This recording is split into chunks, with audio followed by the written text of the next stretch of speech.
সেই দিন খুবই সুন্দর একটা জায়গায় ঘুরতে গিয়েছিলাম। বিশেষ করে জায়গাটা বাচ্চাদের অনেক বেশি পছন্দের একটা জায়গা। আমার বাসায় যারা মেহমান ছিল তাদেরকে নিয়েই মূলত গিয়েছিলাম সেখানে ঘুরতে। যদিও আমি আগে একবার সেই জায়গাটাতে গিয়েছিলাম ঘুরতে, তবে এখনকার মতো এত বেশি জমজমাট তখন ছিল না। আর এই জায়গাটা বিশেষ করে ডেমরা এরিয়ার মধ্যে যারা আছেন তাদের কাছে কিন্তু এখন অনেক বেশি পপুলার। বিশেষ করে আমাদের এই এরিয়া না, ঢাকা শহরের অনেক প্রান্ত থেকেই কিন্তু মানুষজন এখানে ঘুরতে আসে। আর আমরা যেদিন গিয়েছিলাম সেদিন কিন্তু শুক্রবার ছিল, আর শুক্রবার হওয়াতে প্রচুর মানুষের ভিড় ছিল সেই দিন সেখানে। আর বিশেষ করে যখন আমরা গিয়েছিলাম তখন তেমন একটা ভিড় ছিল না, কারণ আমরা একটু আগে আগেই গিয়েছিলাম ভিড়টা এড়ানোর জন্য। তবে শেষের দিকে মানে লাস্ট মুহূর্তে যখন চলে আসবো বাসায়, তখন যে কি পরিমাণ ভিড় পড়েছিল যা বলার মতো না। তো যারা দেখেই বুঝে গিয়েছেন লোকেশনটা কোথায় হতে পারে তাদের তো আর বলার প্রয়োজন নেই, তবে যারা এখনো বুঝতে পারেন নাই তাদের জন্য আরো একবার লোকেশনটা শেয়ার করে দিচ্ছি। এই জায়গাটাকে অনেকেই হচ্ছে ধার্মিক পাড়া, আবার অনেকেই হচ্ছে বালুর মাঠ, কিংবা কারো কারো কাছে হচ্ছে মিনি কক্সবাজার নামেও কিন্তু পরিচিত।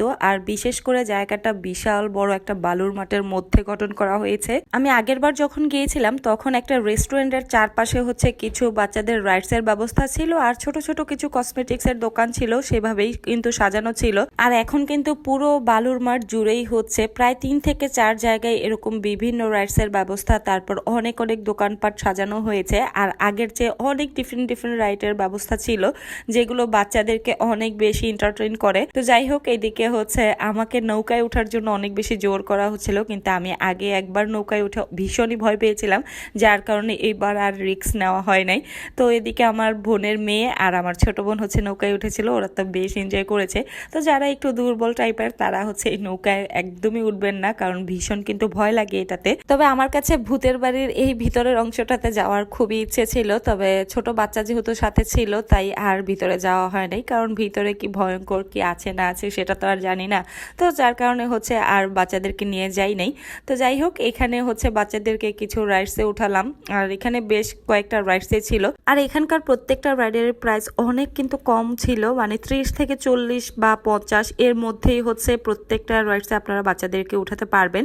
আর এই জায়গাটা মূলত বাচ্চাদের জন্যই খুবই এনজয়েবল একটা জায়গা। আমার কাছে তো মনে হয় বাচ্চাদেরকে ঘুরতে নিয়ে গেলে আপনারা এই প্লেসটা চুজ করতে পারেন, মানে বাচ্চারা অনেক বেশি খুশি হবে। আর এমনিতেও যারা একটু খোলামেলা পরিবেশ বা একটু খোলামেলা জায়গা পছন্দ করেন ঘুরে বেড়াতে, তাদের কাছে জায়গাটা বেশ পছন্দ হবে।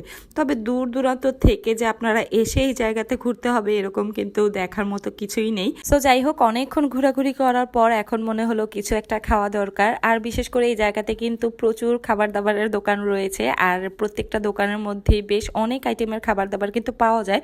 বিশেষ করে ফুচকা, তারপর হচ্ছে হালিম, চটপটি বা কোল্ড কফি, সব ধরনের আইটেম কিন্তু সেখানে পাওয়া যায়। তো আমরা হচ্ছে ফুচকা, তারপর হালিম, চটপটি এসব কিছুই খাওয়া দাওয়া করেছিলাম। তো প্রথমে হচ্ছে এখানে আমি ফুচকা খেয়েছিলাম, তারপর হচ্ছে একটু হালিমটাও ট্রাই করতেছিলাম।